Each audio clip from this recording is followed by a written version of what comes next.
Meus irmãos, minhas irmãs, a paz do Senhor. Mais uma vez estamos aqui através do canal EBD Ação para mais uma videoaula. Estamos no princípio aqui desse primeiro trimestre, ainda no mês de janeiro, hoje 26 de janeiro de 2025, e estudaremos a lição de número 4. E a lição de número 4 é um tema importante, é um tema doutrinário, um tema difícil, um tema polêmico, mas necessário, que é a doutrina da Trindade. E o tema da lição é Deus é triuno. Deus é triuno. E o texto áureo está em Mateus 28:19. Portanto, ide e ensinai todas as nações, batizando-as em nome do Pai, do Filho e do Espírito Santo. E a verdade prática: desde a eternidade, Deus é Pai, Filho e Espírito Santo. E essa verdade está em toda a Bíblia. E para ajudar nesse diálogo, para esta videoaula, o nosso já parceiro aqui do canal, professor, irmão Wesley Rodolfo. A paz do Senhor, irmão Wesley. A paz do Senhor, pastor Gesiel, a paz do Senhor, assinantes do canal EBD em Ação. Uma alegria estar aqui mais uma vez, nesta feita, na quarta lição do primeiro trimestre de 2025, estudando nada mais, nada menos do que a Trindade. Para muitos, a Trindade é a principal doutrina bíblica, porque descrer na Trindade tem uma série de implicações que interferem tanto na cristologia como na soteriologia e outras mais doutrinas da palavra de Deus. Então, vamos juntos aí embarcar nessa jornada que eu tenho certeza que vai ser muito bom para todos nós. E, irmão Wesley, esse tema, doutrina da Trindade, é um tema, uma doutrina com sólidos fundamentos bíblicos, né? Nós percebemos que os cristãos do período apostólico reconheciam essa verdade, defendiam e combatiam as heresias contra esta verdade da Trindade, não é? Sim, e há longo fundamento bíblico para a crença que são três pessoas, que há uma distinção dessas pessoas. A própria leitura bíblica em classe nos apresenta isso em Mateus capítulo 3 e depois em Mateus capítulo 28. O capítulo 3 é a ocasião do batismo de Jesus, que ali a gente vê essa manifestação, onde o Filho é batizado nas águas, vem o Espírito em forma corpórea de uma pomba e uma voz no céu. Então a gente percebe aí essa triunidade, essas três pessoas distintas, pelo menos ali. E Mateus 28, quando diz: ensinai todas as nações, batizando-as em nome do Pai, do Filho e do Espírito Santo. E a gente vai para as cartas, a gente tem um sólido ensinamento bíblico ali, de que de fato existe essa triunidade, a graça do Senhor Jesus, o amor de Deus, a comunhão do Espírito. Paulo menciona fazendo distinção entre as três pessoas. Enfim, há sim, sem dúvida nenhuma, um sólido fundamento bíblico para essa doutrina da Trindade. Muito bem, nesse primeiro tópico, como a Bíblia apresenta a Santíssima Trindade. E o primeiro ponto desse tópico, a Trindade e o monoteísmo judaico-cristão. As Escrituras ensinam que Deus, que o Deus de Israel, revelado nas Escrituras dos judeus, é o mesmo Deus do Novo Testamento.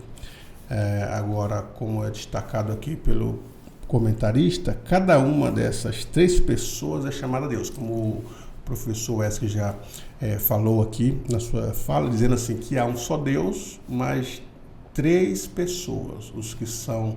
A diferença está entre as pessoas, o papel, a personalidade e as pessoas distintas em si. Mas essas três pessoas, cada um é Deus. O Pai é Deus, o Filho é Deus e o Espírito Santo também é Deus. Então a Bíblia ensina a haver um só Deus, claro, e que Deus é um só, mas que o Pai, o Filho e o Espírito são pessoas diferentes com essa mesma divindade, né, irmão? Exatamente.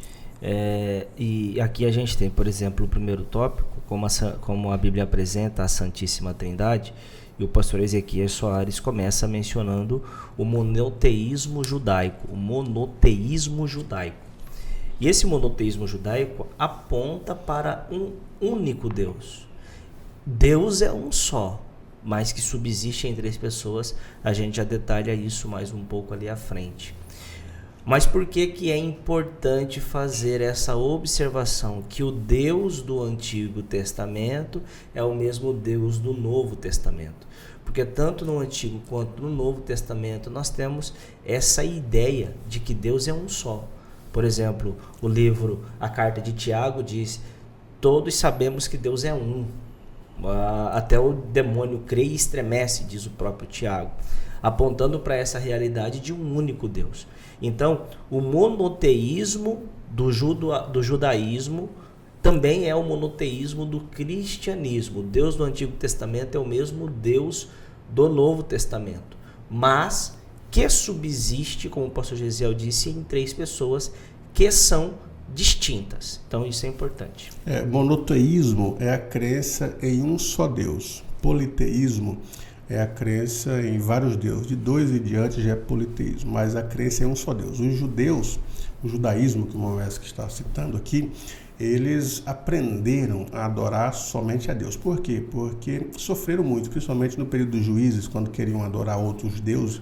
Eles passaram aí 430 anos aproximadamente, ou 450 anos, sendo escravos porque queriam adorar outros deuses. E o Deus Jeová, que eles adoram hoje, exigia uma adoração exclusiva. E com isso eles foram muito castigados, as diásporas sofreram, perderam terra.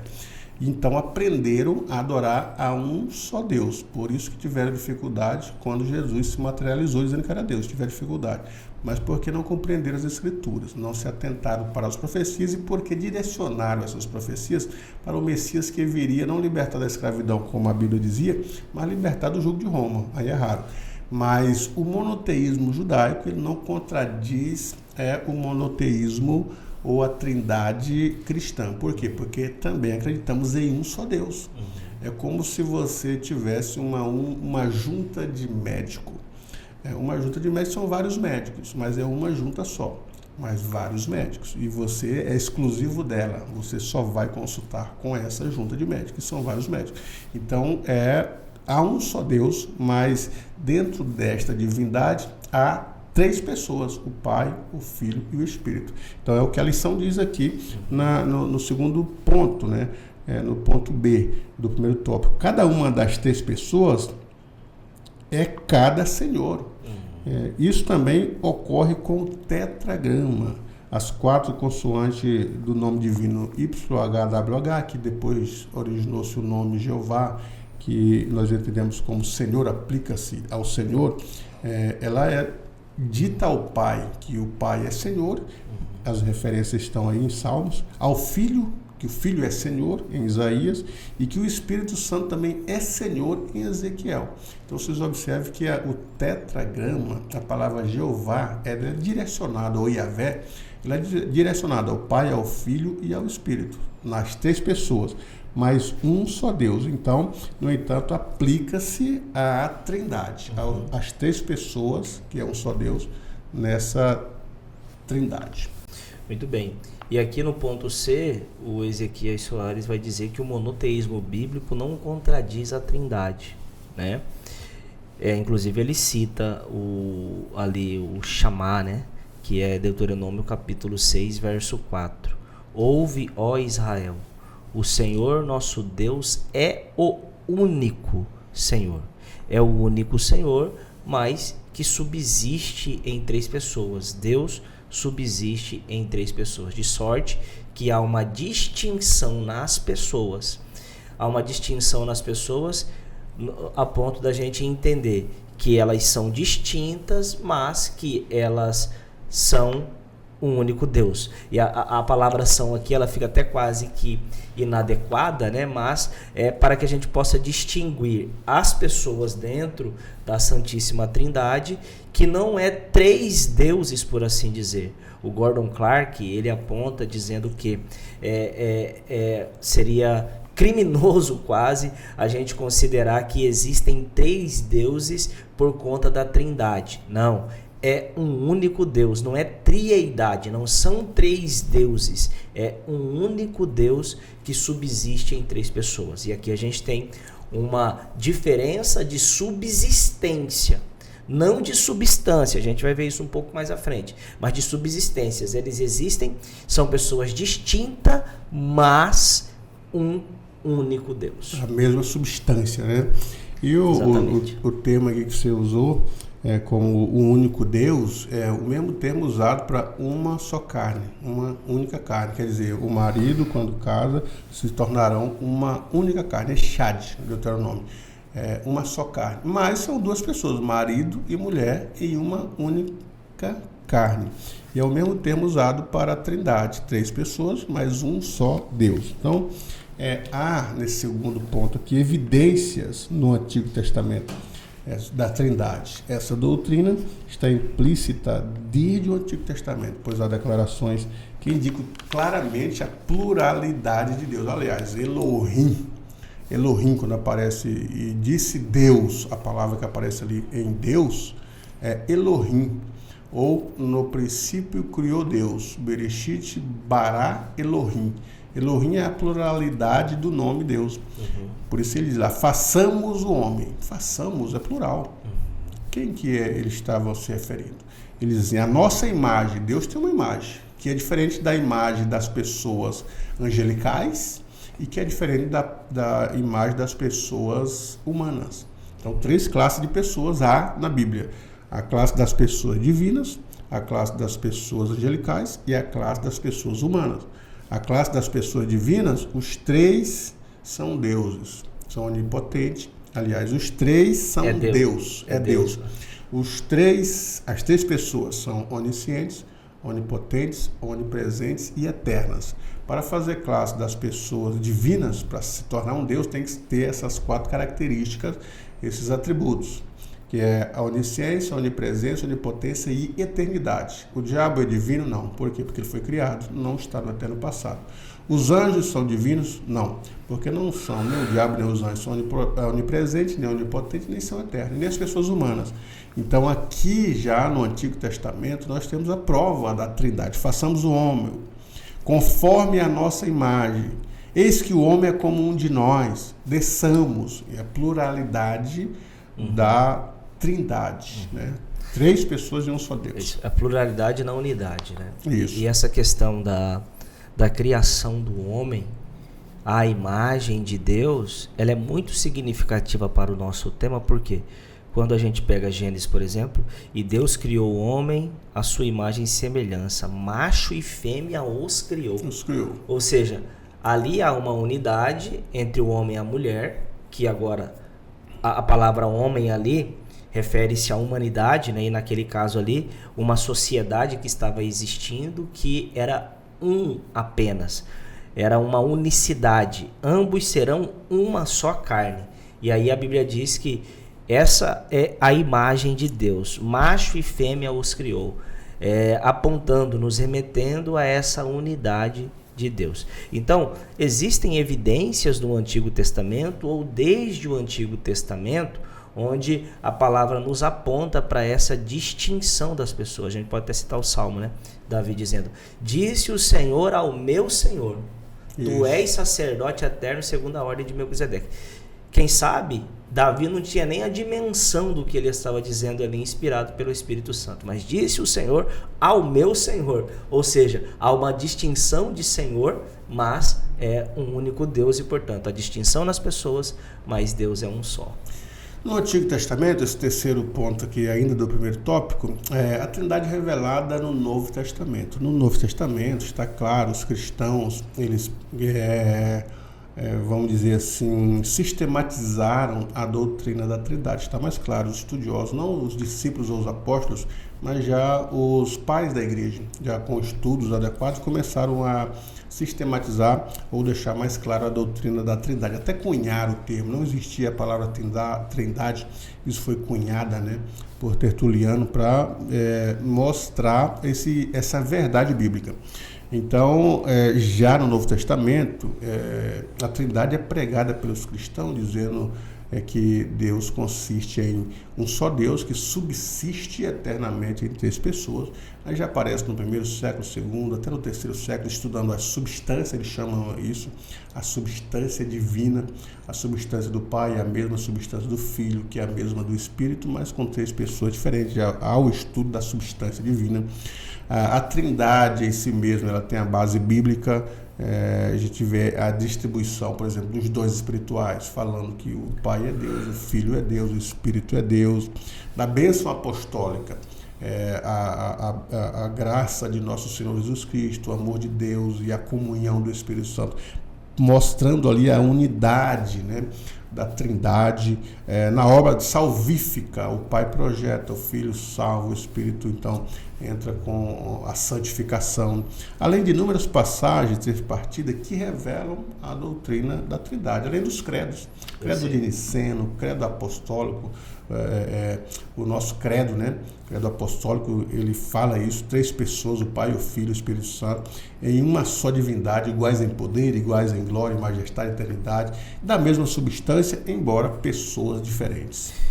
E isso está recheado no Novo Testamento de passagens que, onde não aparece a palavra Trindade, né? Porque a palavra Trindade não é uma palavra bíblica, por assim dizer, ela foi cunhada ali já um pouco mais à frente, mas o ensino bíblico de que são três pessoas distintas, ela permeia todo o Novo Testamento, até nos contextos de oração, por exemplo.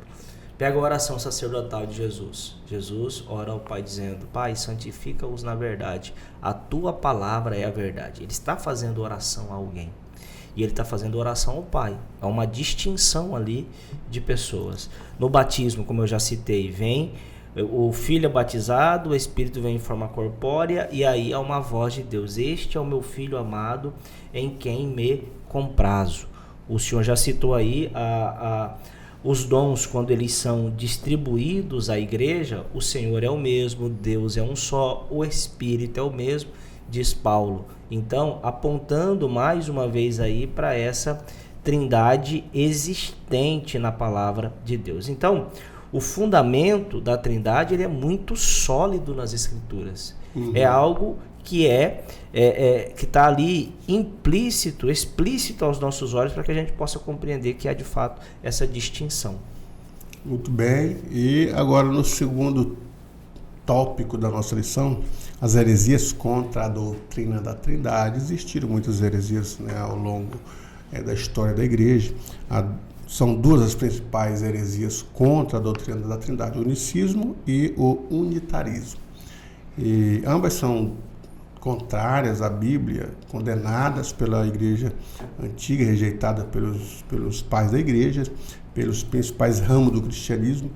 Nessa lição, o pastor ele trata aqui do unicismo, mas tem um unitarianismo também e outros personagens que foram contrários. E uma das dificuldades, um dos primeiros pontos era exatamente isso que o irmão Mestre citou: a palavra Trindade não está na Bíblia. Por isso eles diziam que não é uma verdade. Mas também a palavra missões não há na Bíblia, e a missões existe. A palavra Bíblia não está na Bíblia, mas é uma realidade, a Bíblia existe. Então não é porque não, até a palavra Satanás, até a palavra Lúcifer, ela não tem na Bíblia, é só o significado dela, mas ele existe. Então não são argumentos comprobatórios para a não existência da Trindade. Ela é bem clara, como o irmão já citou aqui, sobre isso. Por exemplo, quando as pessoas divinas, para elas serem divinas, têm que ter os atributos da divindade, por exemplo, a eternidade. A Bíblia fala que Deus é eterno, e Jesus disse: antes que Abraão existisse, eu sou. A Escritura aos Hebreus fala: o Espírito é eterno de Deus. Então mostra a eternidade das três pessoas. E assim sucessivamente, são diversos os argumentos sobre a Trindade. O unicismo, né, nesse movimento aí, nesse primeiro, acho que do século III, ele é conhecido como monarquianismo, modalismo, patripacianismo e isabelianismo. Então são temas e palavras que a gente deve estudar para saber como que eles hoje se apresentam, a roupagem que eles se apresentam. Se apresentaram ali no século II, século III, mas que volta e meia eles mudam a embalagem e vêm com as mesmas doutrinas na atualidade, né, irmão? Isso, o unicismo é um resíduo ali, né, do monarquismo, que já é monarquianismo, né, que já é uma heresia antiga, que se apresenta dessa forma. O modalismo, por exemplo, é uma das maneiras deles explicarem que Deus é um só. E aqui a gente não tem divergência em crer que Deus é um só, né? Até as próprias testemunhas de Jeová afirmam que Deus é um só. Então, é consensual isso. Mas a ideia deles é que nesse modalismo Deus se apresenta de forma diferente. É o único Deus que se apresenta de forma diferente. Eles utilizam, por exemplo, os testamentos e a era da igreja. Deus no Antigo Testamento se apresentou como Pai, é o Deus Pai ali. Deus no Novo Testamento se apresenta como Filho e agora como Espírito Santo. Mas é uma pessoa só que veste máscaras, por assim dizer, em períodos distintos para que possa se manifestar. E isso foi rejeitado completamente pela igreja e deve ser rejeitado ainda em nosso tempo. Não há um modalismo em Deus. Deus, na verdade, é 3 pessoas que subsistem. Deus é um só que subsiste nessas 3 pessoas e não há nada de modalismo. A gente pode até ver uma das pessoas protagonizando algum momento, mas não significa dizer que ora ele se apresentando como pai, ora ele se apresentando como filho. Essa ideia deve ser completamente rejeitada. E essa ideia ela nasce com o Sabélio, né? O sabelianismo, que trouxe esse modalismo, acho que século III. Ele foi condenado, se eu não me engano, irmão, 263 depois de Cristo. A igreja condenou ele como herege. E ele dizia exatamente isso, né? Que é uma pessoa só, o pai é uma pessoa, é Deus, mas ele se apresenta como pai. Aí depois esse mesmo Deus se apresenta como filho, é a mesma pessoa, e hoje se apresenta a mesma pessoa como Espírito. Então não existe 3 pessoas. É a moda que ele se apresenta, por esse modalismo, a modalidade dele. Ele usa, o pai é um papel de uma pessoa, o filho é outro papel, e o Espírito é outro papel de uma pessoa só, que não é uma verdade, é uma mentira, porque é uma heresia, assim dizer, porque o pai é uma pessoa diferente do filho, que é diferente do Espírito, mas os 3 têm a substância divina, essa que é a realidade, né? E esse modalismo leva até a algumas outras implicações, né? Como o Deus do Antigo Testamento era diferente do Deus do Novo Testamento. É quase como se Deus tivesse se convertido no Novo Testamento, né? O Deus do Antigo Testamento, por conta das questões que implicava na época, que precisava de um agir de Deus contra a idolatria, contra o paganismo, e portanto há ali uma formulação de leis, e algumas pessoas pensam que o Deus do Antigo é mais brutal do que o Deus do Novo Testamento, e aí então portanto houve uma conversão. Mas não, é um único Deus que age em dispensações diferentes, em alianças diferentes, para que então o seu nome seja estabelecido e haja aqui na humanidade, na sociedade ali aquilo que ele quer, para que as pessoas saibam e tenham como conviver entre si. Então não há essa questão de modalismo. Deus é um único Deus que subsiste em 3 pessoas. E temos as outras referências desses movimentos. O pastor aqui cita Práxias, cita Sabélio, já falamos dele, Noeto aí do século II, ele era um presbítero de Esmirna, também acreditava nessa questão do monarquismo, modalismo, patripacianismo. O que é o patripacianismo? A crença de que quem morreu na cruz do Calvário foi o pai. O filho é simplesmente um papel, uma máscara, como disse, uma modalidade, mas que o próprio pai morre na cruz do Calvário. Então o patripacianismo vai desenvolver essa heresia aí de que o pai é que morre. Então é uma heresia de Noeto, né, um presbítero de Esmirna no século II. Você pode pesquisar isso, né, para ter uma clareza maior sobre esses nomes. Às vezes os nossos próprios professores ou alunos têm dificuldade de diferenciar o monarquismo, o modalismo, o patripacianismo, o sabelianismo, de quais heresias são provenientes cada uma, né? Noeto, Práxias, Sabélio. Então é bom que busque na patrística, fala sobre isso. A igreja combateu isso mesmo, a igreja cristã, primeiro século, segundo século, terceiro século, a Igreja Católica chegou a condenar alguns desses heresiarcas à fogueira, ser excomungado da igreja, sair fora. Então houve muitas coisas. A igreja do primeiro e segundo século levavam mais a sério, era mais acirrado a punição contra os hereges do que na atualidade. Mas graças a Deus que com o tempo a igreja se consolidou a doutrina da Trindade, de tal forma hoje que nosso cremos, né, o credo apostólico, inclusive está na nossa declaração de fé em relação aos estudos da Trindade.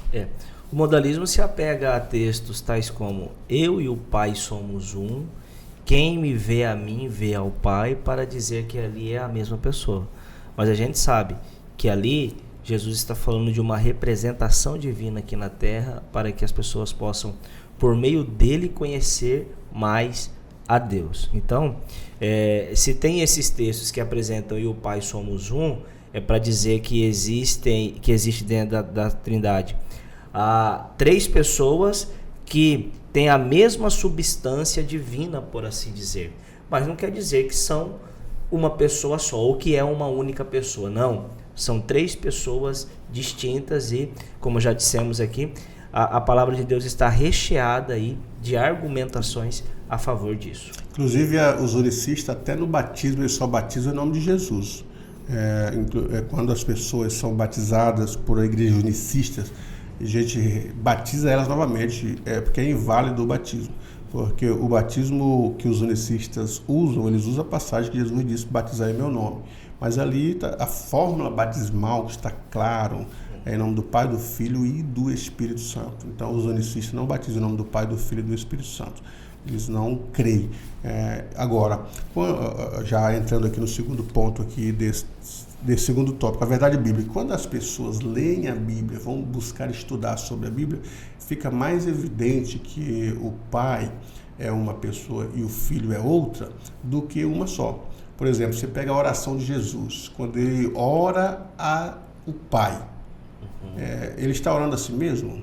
Como que pode uma pessoa interceder a um outro por si mesmo? Orar a si mesmo, pedir socorro para si mesmo. Então, são diversas as passagens bíblicas que mostram a oração do Pai Nosso que está no céu. É Jesus ensinando que há uma pessoa, a figura do Pai, a figura do Filho, a figura do Espírito. E assim, se for olhar, quando ele diz assim: enviarei outro Consolador, ele está falando que é outro Consolador, mas da mesma substância, o halos, né, da mesma substância divina, outro Consolador. Por quê? Porque o Pai é um Consolador, o Filho também é Consolador, mas outro da mesma substância, o Espírito das classes divinas, e assim vão. O estudo da Trindade na própria Bíblia, as passagens bíblicas claras em si, como o irmão Edson já citou aqui, no batismo de Jesus está claro, a figura do Filho, a fala do Pai, como que o Pai está sendo batizado, ele mesmo fala do céu: este é meu Filho amado. Então, são questões, às vezes, da própria lógica, você olhar o que é lógico ou não, e depois entrar nos estudos teológicos, você ter uma compreensão melhor do estudo da Trindade. Exatamente. Deixa eu dar um passinho atrás aqui, pastor, que é algo interessante para os professores, que eles podem ser questionados nas aulas, na aula de domingo, com relação a essa questão. Porque Atos dos Apóstolos afirma que as pessoas eram batizadas em nome de Jesus. Em nome de Jesus. E aí alguém pode dizer: mas Atos dos Apóstolos, as pessoas estavam sendo batizadas em nome de Jesus. Por que esse batismo não é válido hoje? Na verdade, isso quem explica é o pastor Silas Daniel, em uma revista, aquela revista Resposta Fiel, lembra? Uma revista antiga, nem publica mais, mas na década, ali nos anos 2000, na primeira década ali dos anos 2000, foi uma revista muito popular.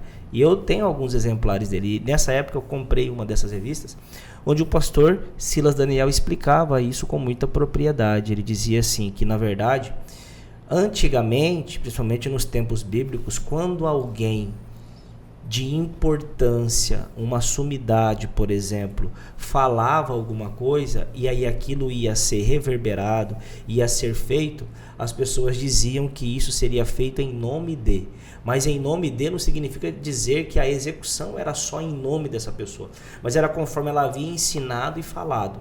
Então, batizadas em nome de Jesus significa dizer que elas eram batizadas conforme Jesus ensinou. Então, na verdade, quando a Bíblia diz que eles eram batizados em nome de Jesus, não significa dizer que era só no nome de Jesus, mas como Jesus havia ensinado lá em Mateus capítulo 28, que é a fórmula trinitária, em nome do Pai e do Filho e do Espírito Santo. Não é em nome do Pai, em nome do Filho e em nome do Espírito Santo. É em nome do Pai, do Filho e do Espírito Santo. Quando fala lá batizado em nome de Jesus, era na autoridade, né, de Jesus ou na ordem que Jesus deu. Exatamente. Mas a fórmula era Pai, Filho e Espírito Santo. Muito bom. E agora no terceiro tópico, nosso, unicismo, uma heresia antiga na atualidade.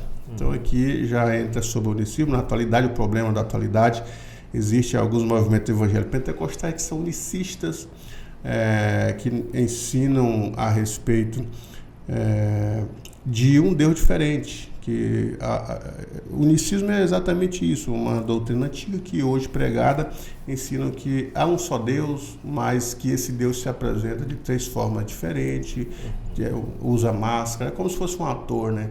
Que para fazer 3 papéis, ele vem, faz uma apresentação, vai lá e troca a roupa, já é outro personagem, vai trocar a roupa e é uma outra personagem. É assim que eles ensinam. E isso está presente hoje na atualidade, não tão forte como já foi em outras décadas, mas porque hoje o maior movimento que cresce é o pentecostalismo, é o unicismo. E o pentecostalismo acredita na doutrina da Trindade. E os unicistas não estão crescendo tanto quanto, mas de vez em quando incomoda com a sua literatura, com os seus textos, na inologia, né? A gente precisa ter cuidado, precisamos falar sobre as heresias antigas, porque quando vieram hoje na atualidade, você está referenciado através desses estudos. Por isso as lições que vêm na atualidade agora, falando sobre a Trindade, mostrando esse movimento para você ficar alerta. Quando surgir, você saber identificar uma heresia. E isso é da mais alta importância para nós, porque isso não é apenas algo periférico. Jesus diz que disso depende a salvação, inclusive. Quando ele diz... E a vida eterna é essa, que conheçam a ti só por único e verdadeiro Deus e a Jesus Cristo a quem enviaste. Percebe? Deus único e a Jesus Cristo a quem enviaste. Então, isso mostra para nós que isso é importante. O que buscamos é a vida eterna. É isso que ele nos tem prometido. Em que isso consiste? Em crer em Deus, que ele é o único Deus, e que enviou a Jesus Cristo. Portanto, uma distinção de pessoas. E até no conhecimento, até na adoração. Ninguém conhece o Filho se o Pai não revelar, e ninguém conhece o Pai se não for pelo Filho. Então, por isso que implica na salvação você ter esse conhecimento. É algo que não é, de fato, apenas algo supérfluo, mas é algo preponderante, a crença nas 3 pessoas da Trindade. E é por isso que é uma heresia isso, né? Isso é heresia porque ela confronta um ponto que é fundamental nas Escrituras. Muito bem. E esse segundo ponto aqui, uma reflexão bíblica, é sobre livros, teologias, hinos que às vezes vêm dos unicistas, e que muitas vezes a gente precisa ensinar as pessoas, e as pessoas, né, há sempre aquela questão, e as pessoas que conheceram Jesus no unicismo, seja por mensagens unicistas, livros, pregações, hinologias unicistas, o que dizer deles? Então, não é o fato de a palavra vir por meio dessas pessoas e elas se converterem que o todo está comprometido. As pessoas podem, sim, através desse meio unicista, chegar a crer em Jesus Cristo e ser salva por eles, porque o que salva de fato é a palavra de Deus, o poder da palavra é que salva. Agora, a partir do momento que essas pessoas têm experiência com Deus, elas devem ser ensinadas. Aí vem o ensinamento bíblico para a clareza da doutrina da Trindade. O pastor Ezequiel Soares, ele usa até uma palavra forte aqui, né? Ele diz que a palavra de Deus, ela pode ser semeada até por mãos enfermas e infeccionadas. Isso. E Deus é poderoso, né, para salvar de fato nesses contextos. Mas ele faz aqui, inclusive, com relação à parábola, né, do semeador, e ele cita o Sermão do Monte, que mesmo as pessoas dizendo Senhor, Senhor, naquele grande dia poderão não ser salvas, mas que a palavra de Deus, ela pode ser semeada até nesses contextos, porque a palavra, como o pastor Gesiel já disse, o poder está na palavra de Deus. A mensagem, ela sempre será mais importante e maior do que o mensageiro. Exatamente. E a posição oficial nossa, da igreja, em relação às denominações unicistas, poderíamos citar aqui várias, mas acho que não é o caso.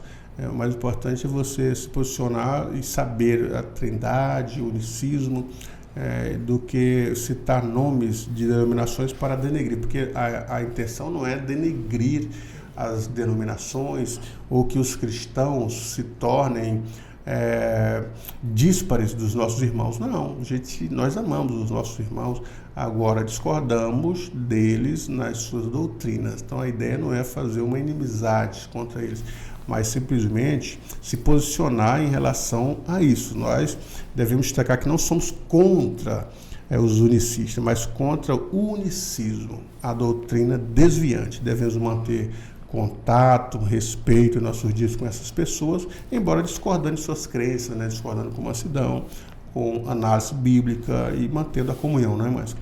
Exatamente, perfeito. Nós temos uma posição e uma posição que contraria o unicismo. Por quê? Porque nós entendemos que essa é uma doutrina que confronta um princípio fundamental da palavra de Deus e que tem um impacto gigantesco na questão da salvação e de outras doutrinas bíblicas.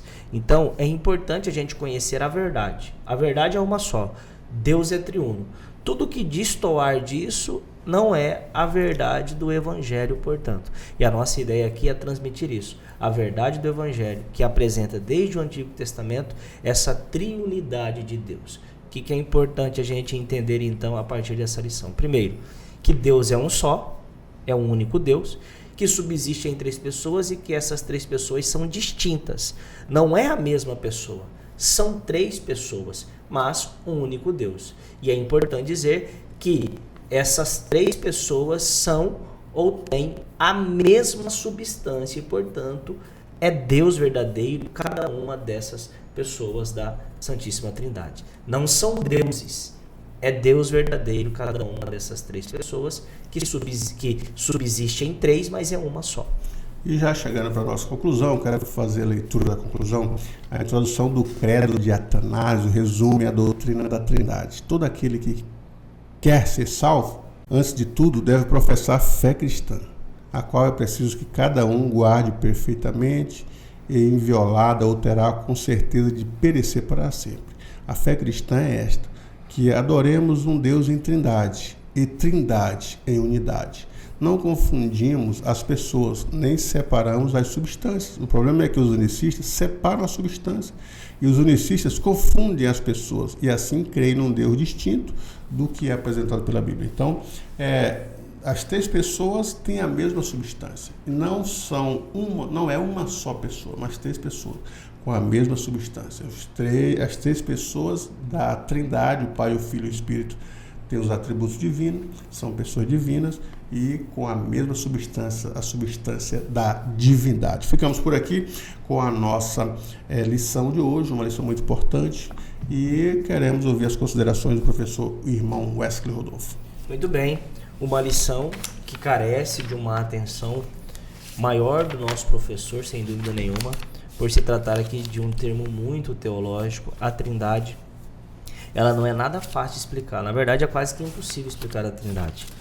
O próprio Agostinho, que foi alguém que se deteu muito nesse aspecto de Deus, da triunidade de Deus, foi alguém que disse: Tente entender a Trindade e você ficará louco. Negue-a e você estará perdido. Ou seja, não dá para negar, temos que crer na Santíssima Trindade, mas explicar não é nada fácil, porque a gente pode fazer a distinção aqui das três pessoas. Mas como isso se estabelece a ponto de das três pessoas ser um único Deus, é algo que foge à nossa capacidade de explicar. Alguns consideram, por exemplo, é como o ovo. O ovo é um só, mas é distinto.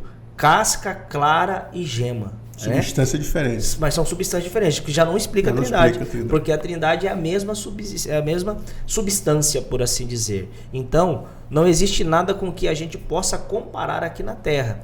A gente pode fazer aí algo que possa remeter, mas especificamente como é a Santíssima Trindade, não há exemplos que possam cabalmente explicar, mas não significa dizer que ela não exista.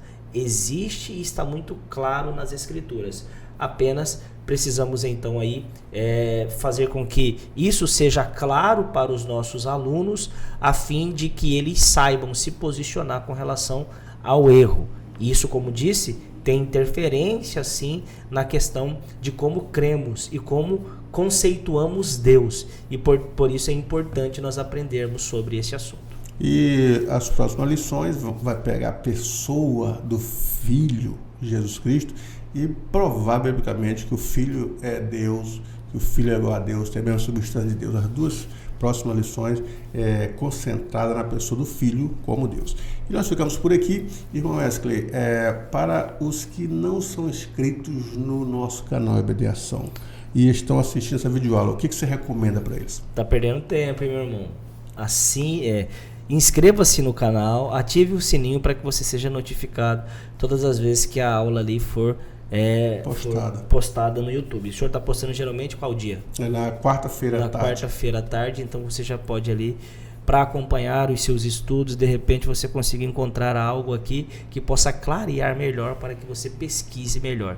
Esse é o nosso objetivo aqui. Então, se inscreva no canal, ative o sininho para que você possa aí ser abençoado por esse canal também. Isso aí, dê um likezinho se você gostou, faça um comentário e compartilhe nos grupos para que mais pessoas sejam alcançadas com essas explicações simples, mas porém claras. Deus e Cristo te abençoe. Até a próxima aula.